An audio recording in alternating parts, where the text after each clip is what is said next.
Hello, my friends, and welcome back to Echo. Last episode we started Flynn's route, and on this one, we continue Flynn's route. Yay. How's this look? Carl dangles the lure in front of himself, bouncing it around. Someone said that the fishing scene was the best. Flynn squints at it incredulously. I'm pretty sure his muzzle would be hanging open if he didn't have a toothpick in his mouth. Jesus fucking Christ, Carl, what is that? What? Carl has tied the spinner of a giant ugly knot, the string... What? Carl has tied the spinner in a giant ugly knot, the string sticking out in every which way. This is why I told you to fucking wait. I guess Carl had gotten impatient and decided to tie his own lure while Flynn was helping me with mine. Flynn takes out a knife from his pocket and takes the spinner from Carl, scowling. I'd throw this away if I didn't have so few few of them. What's wrong with you, Carl? Carl shoves his paws into his pockets as he watches Flynn struggle with getting the knot fixed. I don't see what the big deal is. It's attached, isn't it? He looks at me and grins, shrugging his shoulders. I shrug back. You made it so fucking big, it's not gonna spin right! Flynn's muttering angrily under his breath, squeezing his forearms to his chest as he tries to keep his fingers steady. Carl rolls his eyes and looks over at me and grins. Why we gotta fish with these when we got an otter with us? I'm willing. That's not the point! Flynn almost growls, prodding and poking at the messy knot. It's about relaxing, and how's Chase gonna relax swimming around the whole time? He finally seems to get a handle on the mess and starts tugging out line. And how am I gonna relax with you fucking everything up? The line finally drops away from the spinner. That's what I get for bringing a pothead along. Hey, I'm straight right now. Flynn snickers. You sure about that? Carl rolls his eyes again. Ask Chase. I sit on a rock as I slowly reel in my line, watching my spinner glisten under the water. Why are you asking me? You have, what is it called, a gaydar? Isn't the idea that everyone has it? He didn't respond as Flynn starts showing him how to actually tie the line. The fuck? I come up empty and cast the line out again, listening to the clicking whir of the reel before the spinner lands with a plop in the middle of the pond. I was wondering where Flynn would go to fish, since we wouldn't go to Emma, obviously. Turns out he and Leo found this pond 20 minutes outside of town, deep in the wilderness. Unsurprisingly, no one comes here, which is why Flynn says the fishing is good. There definitely is something calming about being out in the middle of nowhere, especially with the repetitive motions of fishing to keep you occupied. Finally, Flynn finishes showing Carl how to cast, and the ram launches his spinner out almost all the way to the other side of the pond. Careful, idiot! If you get it snagged at the other end, I'll whoop your ass! Oh, lay off, Flynn. Carl reels in fast and casts out again, making a pew sound as he does. Flynn sighs before walking up next to me, watching as I reel in much slower. I feel a little self-conscious with the way he stands over me, worried I'm doing something wrong. Sure enough, he steps forward, his chest up against my back as he grips my pole.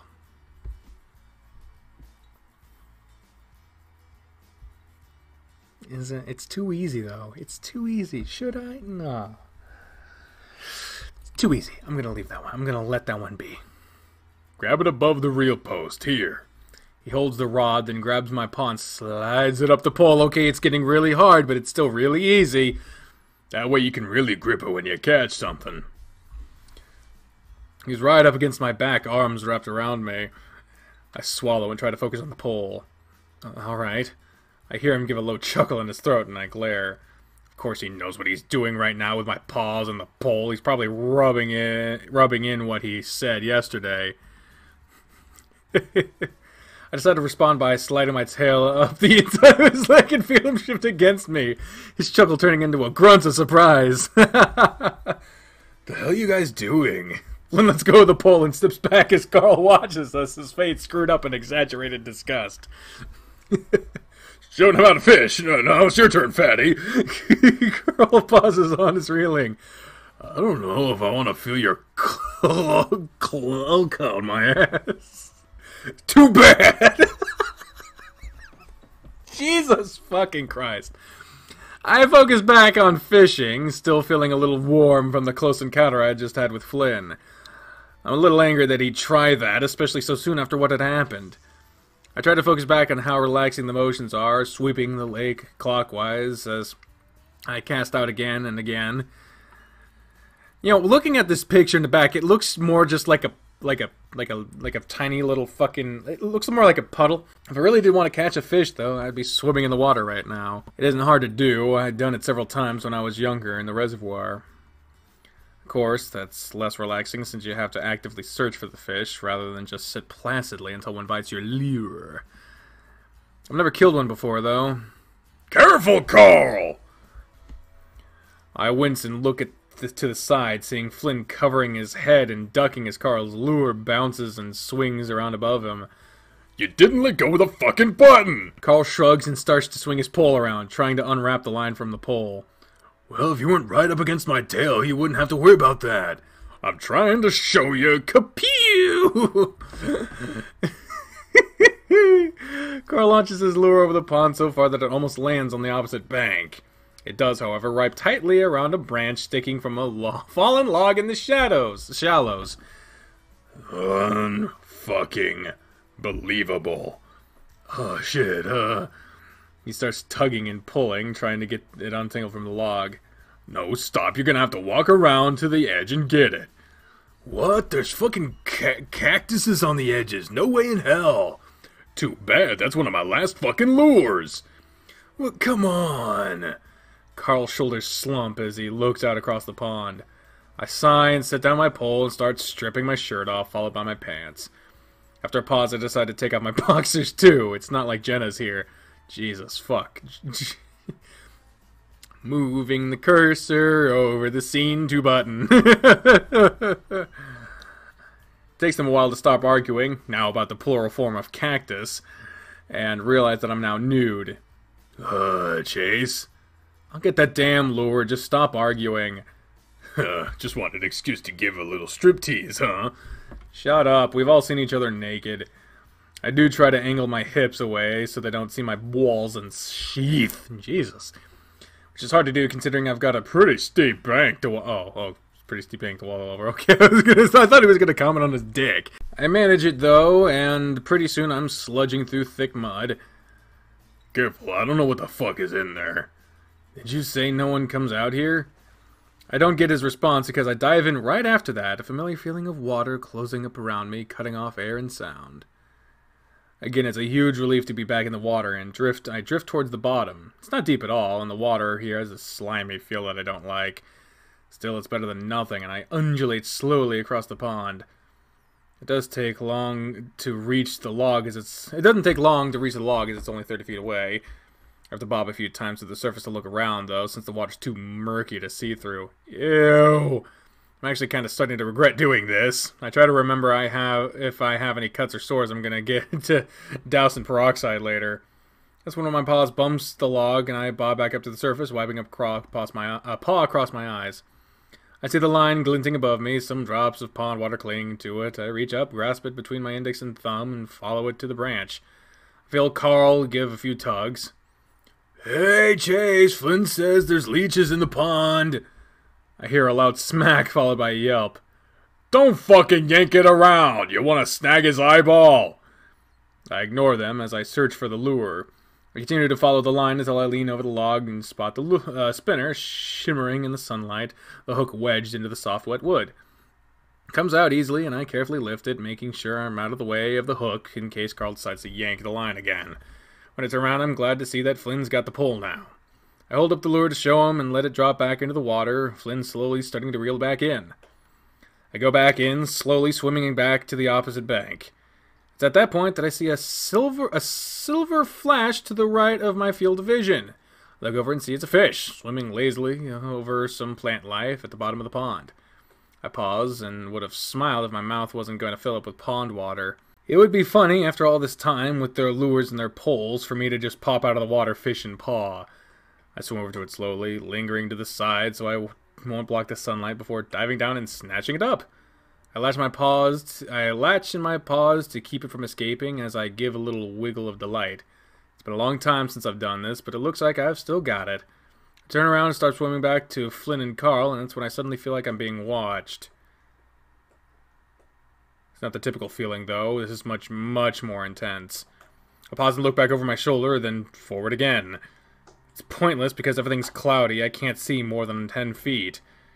I sunk down to the bottom of the pond, both of my feet resting in deep muck as I crouch, trying to figure out where the feeling is coming from. Doesn't help that my head is starting to buzz, a tone building in my head that sounds like an orchestra tuning. I haven't been down that long. I shouldn't be running out of air. Of course, I should just swim up to the surface where it's bright and safe, but I don't because this feels too familiar. I think back to when I was 12, playing in the abandoned school with Carl. I was hiding from him in a second-floor classroom when I felt this exact feeling. Intense, almost physical, like a hand was grabbing onto the back of my neck. I look around again and finally look down at the fish in my paws, and now I know where it's coming from. Before I know it, I'm whipping upwards, breaking through the surface in less than a second and swimming towards my friends. I stumble onto the bank, splashing water everywhere as I do, and I'm not holding the fish anymore. The fuck were you doing? I try to steady my breathing, hoping that they'll just think it's because I was down so long, rather than me freaking the fuck out. Carl's laughing next to Flynn as I start pressing my paws down my body, trying to speed up the drying process. What? Carl shrugs, but Flynn smacks him upside the head again. He pissed in the water while you were under. Great! Honestly, I don't really care right now. I wouldn't worry about it. You didn't come up near it. And there's probably worse in there anyway. Speaking of which, why don't you go further up the stream and wash up? I don't want you bringing pond shit in my truck. Okay. I sigh and pick up my clothes, just glad that they seemingly haven't noticed anything's off. Luckily for me, Flynn parked right next to the stream, so it's easy to find. It's freezing cold, though, compared to the pond, so I get washed up quickly. I gasp as I splash the water over my body, shivering before I stand back and start squeezing the water out of my fur again. Everything okay? I jump and look back. Flynn's leaning against the truck, arms folded, watching me. I blush. It was easier to be naked in front of the two of them, but for some reason it just being Flynn makes it way more embarrassing. I turn back around, pressing my tail harder against my ass as I wave my arms up and down, trying to dry off. Yeah, come for a show? Yeah, I always wanted to see the naked otter mimicking a bird. Here comes Weird soon. Oh, I can't wait for Weird. Shut up, I'm trying to dry off. Flynn didn't say anything, so I just turn around, not even bothering to cover up, paws on my hips. Okay, seriously, you just come to see me naked? He hasn't moved at all, but he cracks a smile. Maybe. I don't let that trip me up, and instead thrust my hips out, legs spread. Well, there you go! I got a towel in my truck. He's still smiling, and his eyes definitely aren't on mine. Flynn has flirted with me before, even while I was dating Leo. I vaguely remember there being some altercations between the two. I make my way towards the truck, again, trying to angle my hips away from him. You really know how to creep a guy out. I lift up on the handle, but the door doesn't open. Hey, unlock the... Huh! Something shoves hard into the small of my back, and I'm thrown forward to land with a wet splat against the hot metal of Flynn's truck. Ah! What the hell? Something tall, skinny, and muscular presses up against my back. Chills run down my spine as Flynn's muzzle snuffles into my ear, a low growling in his voice. What the fuck, dude? You really think you could just tease me like that and get away with it? What the fuck? What the fuck? What the fuck? His paws slide around my body between the car and my stomach before moving up my chest. I'm frozen that way, paws against the passenger window as I stare in shock through it at the truck's steering wheel, though I'm not really seeing it. There's a pause, and I think it's because he's waiting for my response to see if I tell him to stop or not. I don't, though. And I lean my head back into his neck, feeling my entire body break out into goosebumps as he rubs at my chest. You like that, don't you? I respond with a gasp as his sharp teeth graze across one of my stubby ears, his hot breath sending another wave of chills over my skin. His hands slide back down, slowly feeling out my body. Acting like a little slut. You didn't think this was gonna happen. I stiffen a little under the remark and lift my tail up again between his legs. You're one to fucking talk. I'm not completely sure what's going on, if this is a spur-of-the-moment thing or if he's just trying to prove a point. What I do know is that we both want it. Well! Welly, welly, well, well!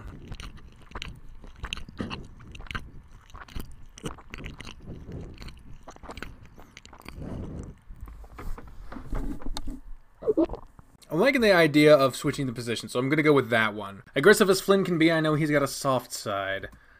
On top of that, he caught me off guard, and that's annoying. For a moment, Flynn pauses again, as if he's distracted by something, but I don't give him time to tell me what it is. Using my tail, it coils to his thigh, and I drag the reptile around, ending the spin with his back thumping into the truck.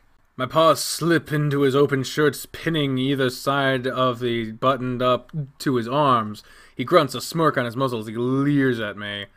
Well, well, there's the spicy otter I used to know. Forgot how damn strong otter tails can be. A grin of my own works across my muzzle. And I forgot how soft Gillian's can be, or Jillian's, I don't know. I bring my snout to his stomach and firmly nuzzle into the patch of orange scales there. Flynn's abs flex for a moment, but then relax as I work my broad nose in. His skin is a little coarse, but underneath it is soft and warm. It had always been Flynn's soft spot. Not just physically, but also a really sensitive spot for him. But not just physically, it's also a really sensitive spot for him. I found this out years ago when I first tickled him. And it's evident in a little lizard moan that slips out of his muzzle. It's a cheap move, chase fucking otters and their wet, cold-ass noses. Yeah, and you love it, Flynn. I'm not exactly sure what's gotten into me. It's like I'm a teenager again with the way I'm acting. I could see Flynn surprised too, but he doesn't say anything. At this point, his button-up has slipped over his shoulders, revealing more of his taut, lively form. His dark scales and orange scales both glisten in the desert sun. Flynn's biceps flex as he struggles with my hold, which must have been an act because he's short as hell, couldn't have broken the pin if he tried. His playful struggling only gets me more excited. My sheath is filling rapidly now, and I can see his pants are fully tented. He sighs breathily and relents as I keep my hold firm, continuing to tease his belly. Oh, let me get that Scene 2 button ready, just in case. It's like a leather pillow, you know, supple. Flynn's face flushes as I bring my paws to his waist, pressing him to his truck, caressing his torso. The paws glide over his chest before sliding down his sides and around his waist to grope his ass! His ass, fuck, you know, I don't just let anyone touch me like this. I seriously doubt that. A little shiver runs through the lizard, then he leans in, free of my grasp, nibbling breathily into my ear, and I shiver a bit in return. Yes, this is a very lewd scene indeed. Flynn slouches down for better leverage, his paws wrapping into the small of my back. I take advantage of him being at my height level and glide my wet tongue over the slick scales of his neck. His whole body gives a weird little jump, his hands snapping up to grab my arms almost painfully, but he doesn't push me away. I give a little grunt of annoyance and shrug off his hands, bringing my own paws back to his front. Dragging my blunt claws across his stomach, I trail them to around his back, scritching into his scales. Flynn rasps, letting out another reptilian moan. I can't help but giggle, pressing my body into the euphoric lizard. He tilts his head back, his eyes half-lidded and maw agape, his tongue flicking at the air. For a moment I realize exactly what I'm doing. Making out with my childhood friend. Strange as it seems, it's sexy as hell! A few years ago, there was no way I'd be okay with this. I guess the time apart, along with being pent up for a few days, helped to spur me on. I'm nearly fully out of my sheath at this point, my cork pressed into his very tented pants crotch. He pulls me in, and I undulate against him, grinding into his crotch with my own. Riding out the reptile's spasms, I smooth my paw pads down his back, dipping below his pants belt line under his boxer briefs. Again, I grab 2 paws full of naked Gillionaires, clasping Flynn's butt on either side of his short, fat tail. God damn it, Chaser. If had I known you still. Oh.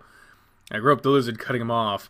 Sorry, I like that face you made. Go on. Oh, would have made a move sooner is all.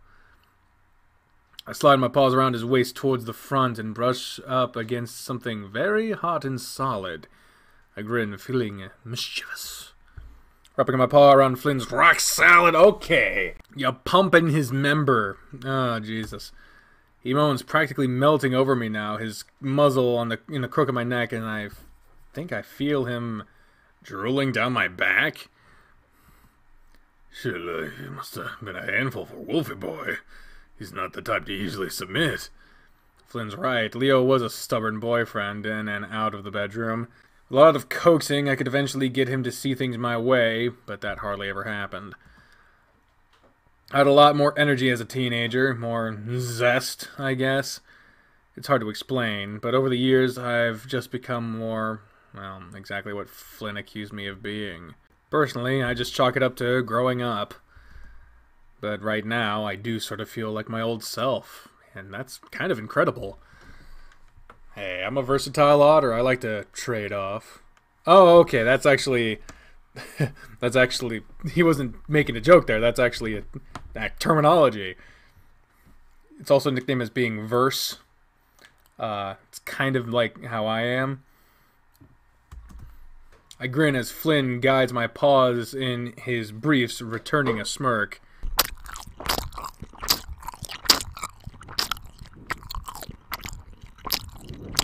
Alright, we're gonna push down his pants. I'm about to pull my paws out of Flynn's grasp when he steps back himself. Let's go at my wrist. The expression on his face strange again. He's looking for something. I'm confused, still sort of slack-jawed as I stare back at him. But what? Slowly his expression becomes more resolute, almost dark as he steps back further away from me, folding his arms. Oh God, is it Leo? Nothing, just realized that Carl could see us. We shouldn't have done this here. Huh? He's acting like I started this. Feeling self-conscious now that he's clearly not interested in continuing. I turn away slightly, one paw against the car as I angle my body so he can't see my dick anymore. I look back over my shoulder at him, feeling myself getting angrier. Hey, you're the one, but he's already turned around and heading back toward the pond.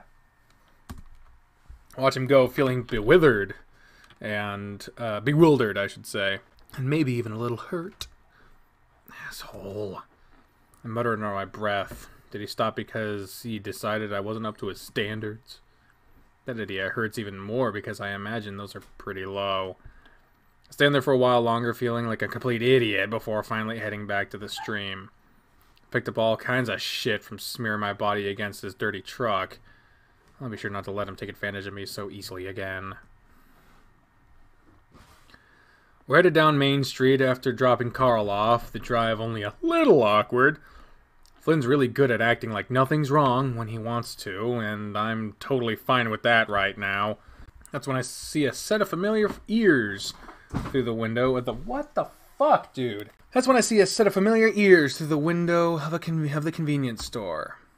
Hey, is that TJ? Flynn ducks his head to look out my window. Looks like it. He flips a U-turn, which isn't a big deal since no one's on the road, and pulls up into the parking lot. What are you doing? Stopping by to say hi.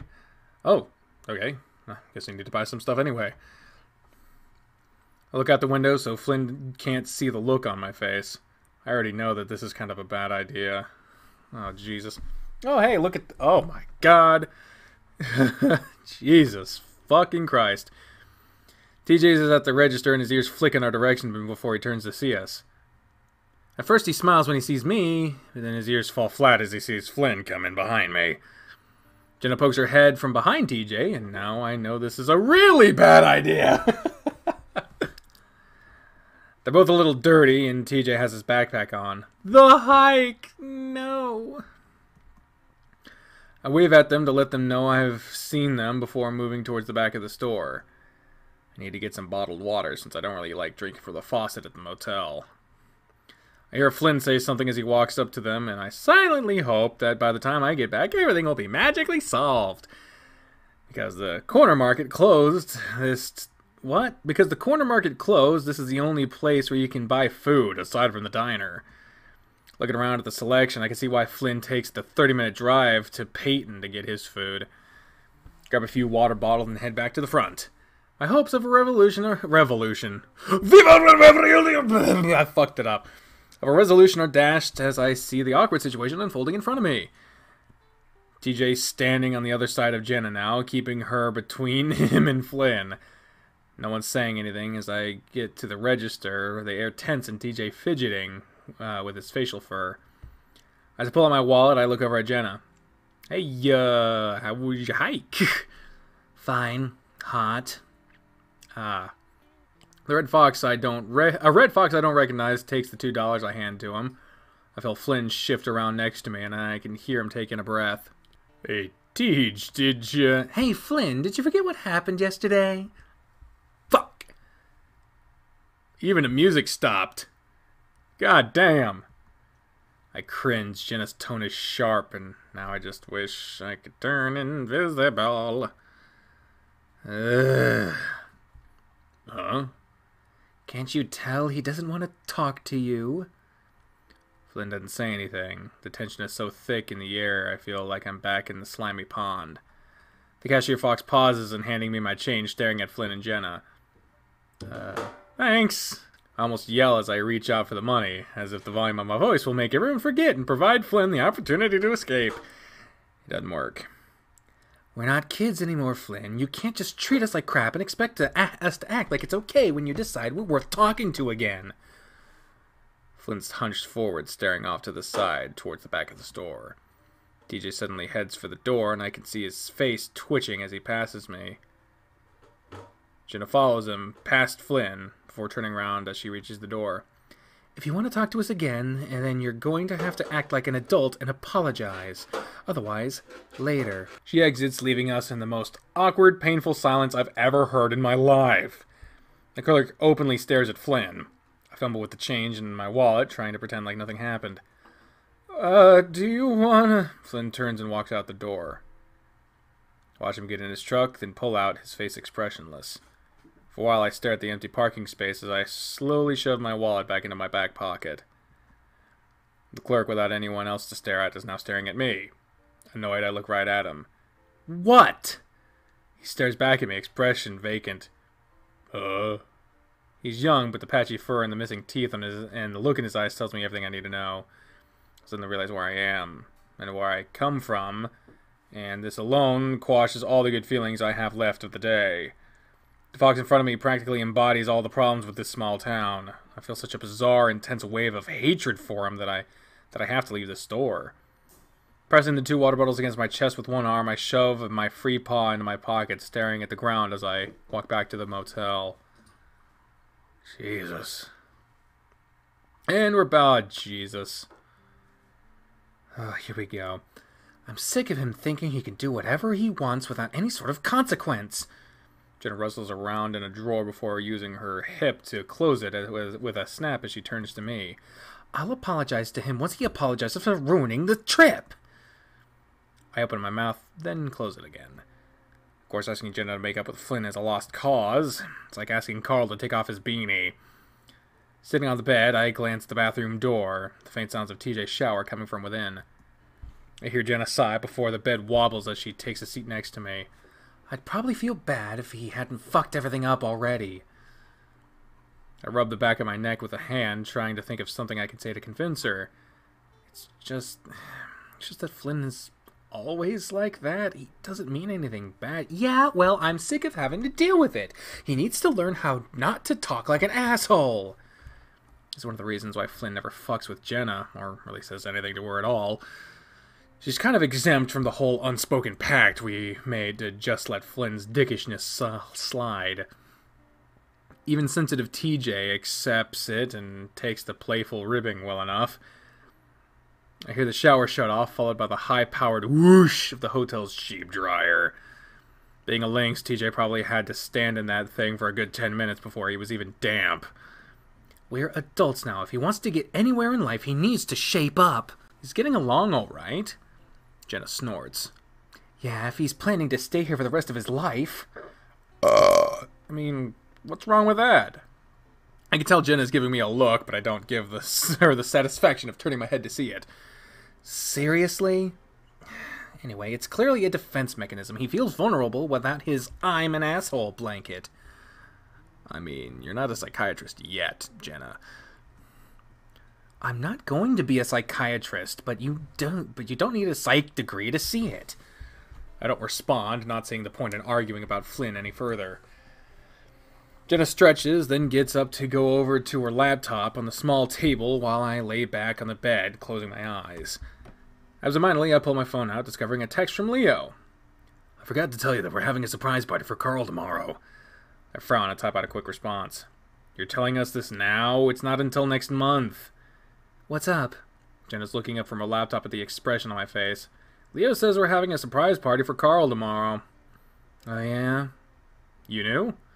Well, yeah. Leo told us about it on the drive back from the river. My phone buzzes again. Sorry, but we're gonna go to the store tomorrow to get some presents, so don't worry about it. I frown. It's kind of weird. A whole month early? Jenna shrugs and looks back down at her laptop. Something to do, I guess. I guess. Let's have another response to Leo again. I have a lot to do tomorrow. I was planning to get some footage for in the morning. Leo's always been weird. Do you follow any of his accounts? He's always posting pics of his food and stuff. Phone buzzes again. I guess I could get the present for you, but you're definitely going to the party, and then we're gonna go out to see a movie. I suppose that doesn't sound too bad, as long as I'm able to get at least something done for the project. Something is still bothering me about the whole get-together, though. I can go to the party, but I might need to stay and do some more project stuff. What about Flynn? I send that one with some hesitation, feeling like me and Leo are conspiring behind Flynn's back. Then I remember what I did behind Leo's back with Flynn, and my toes curl reflexively in a cringe. Yeah, technically it's none of Leo's business what I do, but it doesn't change the feeling of wrongness I have about it. I toy with the idea of texting Flynn as well, but knowing him, he probably won't respond right now. I am sorry. To you, at least. Looking from my phone at Jenna, who's clacking busily away at her laptop. For what? Her typing pauses. Because pissing Flynn off like that is just gonna make this an even shittier vacation. I sigh and look back down at my phone, waiting for Leo's response. I don't know. I guess he needed to hear it from someone. My phone buzzes again. I had a talk with him. It's fine. I'm about to say something else to Jenna, but I can hear TJ starting to open the door again, and I just shut my mouth and close my eyes again. Okay. Wednesday! The next episode will be Wednesday. Thank you all very much for joining me today. I very much appreciate that. I don't know